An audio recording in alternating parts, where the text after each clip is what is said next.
کب کب کہاں کہاں اور کیسے کیسے کام آتا ہے۔ ایک بہت ہی خوبصورت واقعہ، بڑا ایمان افروز واقعہ ہے جو میں آپ کے سامنے پیش کرتا ہوں۔ ایک دوست نے اپنے ایک دوسرے دوست کو قرض دیا، اور جب اس نے قرض دیا تو وہ قرض ایک بڑی اماؤنٹ تھی، 3000 دینار۔ وہ ٹائم آ گیا جب اس ٹائم وہ قرض لینے کے لیے اپنے دوست کے پاس گیا کہ بھائی مجھے میرے پیسے واپس دو، تو اس نے کہا کہ پیسے تو نہیں ہے میرے پاس، میں کولیپس ہو گیا ہوں، بزنس اب میرا ختم ہو گیا ہے، میں تمہاری رقم نہیں دے سکتا۔ اس نے ایک اور ٹائم دے دیا اسے کہ ٹھیک ہے اب اتنے وقت دنوں کے بعد میں دے دوں گا۔ وہ ٹائم بھی گزر گیا، اور جب وہ ٹائم بھی گزر گیا تو اس کے بعد اس دوست نے کہا کہ اب تو پیسے دے دو بھائی، میرا ٹائم پورا ہو گیا ہے۔ پھر نہ دے سکا ٹائم۔ آخر کار معاملہ جو ہے وہ کورٹ میں چلا گیا، قاضی کے پاس چلا گیا۔ اب قاضی نے جس کو پیسے دینے تھے اس کو بلایا اور کہا کہ بھائی آپ کو اس کے پیسے دینے ہیں؟ کہتا ہے ہاں پیسے تو دینے ہیں۔ تو کہا پھر دیتے کیوں نہیں ہو؟ کہا پیسے ہیں ہی نہیں، کاروبار ہی ختم ہو گیا ہے، قرضہ تو لیا تھا، اب میرے پاس بچا ہی کچھ نہیں ہے۔ تو کہا اچھا اب یہ بتاؤ کہ کب دو گے، کیسے دو گے؟ اس نے کہا بس میرے پاس پیسے ہی نہیں ہیں۔ تو کہا اب تمہارے پاس 30 دن کا ٹائم ہے، 30 ڈیز میں یا تو اس کے پیسے لوٹا دو یا 30 دن کے بعد تمہیں قید کر دیا جائے گا۔ یہ شخص اب گھر آیا، پیسے تو تھے نہیں، مگر شاید علماء نے لکھا کتابوں میں، یہ واقعہ کئی بڑی بڑی کتابوں میں لکھا اور درود پاک کے فضائل کی بڑی بڑی کتابوں میں لکھا، اور اس شخص نے سوچا کہ اس نے ایک حدیث پاک پڑھی ہوئی تھی کہ جس میں یہ نبی پاک علیہ الصلوۃ والسلام نے فرمایا ہے، جس کا مضمون ہے کہ جو شخص پریشان ہو، مصیبت زدہ ہو، اسے چاہیے کہ مجھ پر کثرت سے درود پاک پڑھے، کیونکہ درود پڑھنا مصیبتوں اور پریشانیوں کو لے جاتا ہے۔ اب اس عاشق رسول نے سوچا اور تو کچھ ہے نہیں، اب میں درود پاک پڑھنا شروع کرتا ہوں۔ صبح سے لے کر شام تک وہ درود پاک پڑھنے لگ گیا۔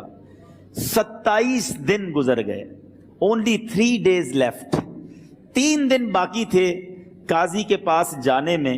27 دن گزر گئے درود پڑھتے پڑھتے۔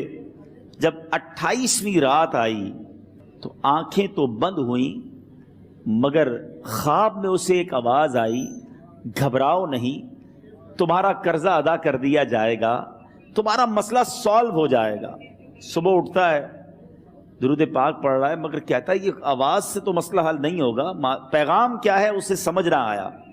28واں دن گزر گیا، 29ویں رات آ گئی، مگر اب آنکھیں بند ہوئیں اور قسمت جاگ اٹھی۔ نبی پاک صاحب لولاک صلی اللہ تعالیٰ علیہ وسلم خواب میں تشریف لائے، اور پیارے آقا صلی اللہ تعالیٰ علیہ وسلم نے فرمایا گھبراؤ نہیں، علی بن عیسیٰ وزیر کے پاس جاؤ، وہ تمہارا قرضہ ادا کر دے گا۔ اب یہ عاشق رسول صبح اٹھا تو ویری فریش، حشاش بشاش کہ اب تو کام ہو گیا، نبی پاک نے خواب میں آ کر بشارت دی ہے۔ مگر پھر ذہن میں سوال آیا کہ علی بن عیسیٰ کے پاس جاؤں گا تو ثبوت کیا ہے، پروف کیا ہوگا؟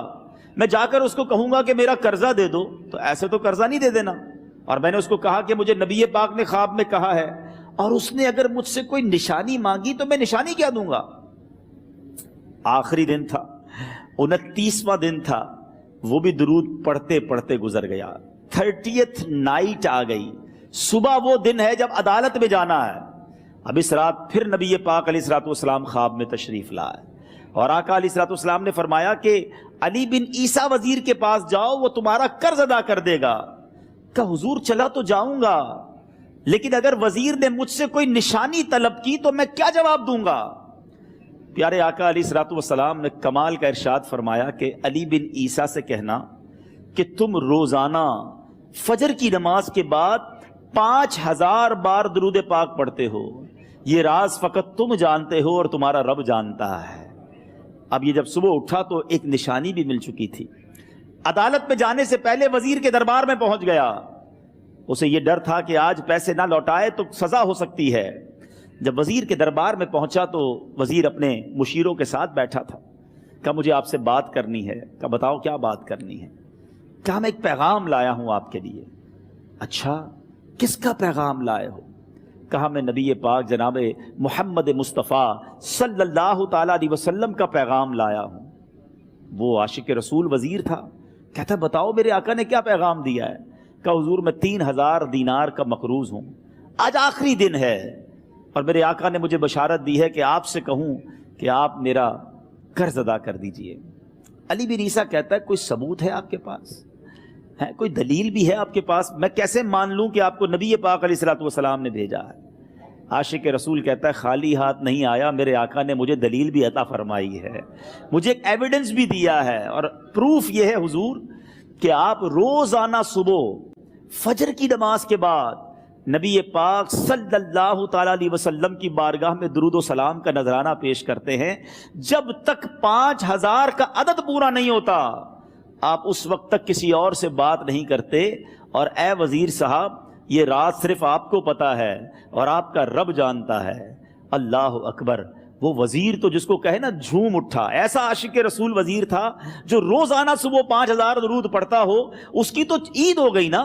وہ کہتا ہے مرحبا یا رسول اللہ، میرے آقا نے میرے درود قبول کر لیے، اس سے بڑھ کر میرے لیے سعادت کیا ہوگی۔ اب یہ وزیر اپنی سیٹ سے اٹھتا ہے، اپنے کمرے میں جاتا ہے، تھوڑی دیر بعد واپس آ کر اس عاشق رسول کے ہاتھ میں 3000 دینار رکھ کر کہتا ہے حضور پہلے 3000 دینار تو نبی پاک کا حکم کی میں ادب سے بجا لاتا ہوں، میرے آقا نے جو حکم فرمایا یہ 3000 دینار آپ کو پیش کرتا ہوں، حضور ایک اور 3000 دینار لیجئے۔ میرے گھر آپ آئے، اتنی اچھی خبر سنائی، آپ نے قدم رنجا فرمایا، یہ 3000 اس کا نذرانہ ہے، اور ایسا کیجئے 3000 اور لیجئے، اس سے اپنے بچوں کے لیے کچھ چھوٹا موٹا کام شروع کیجئے اور ایک وعدہ کر کے جائیے، آج کے بعد زندگی میں آپ کو جب بھی کوئی کام پڑے میں آپ کا بھائی ہوں، مجھے یہ خدمت کا موقع دیجئے گا۔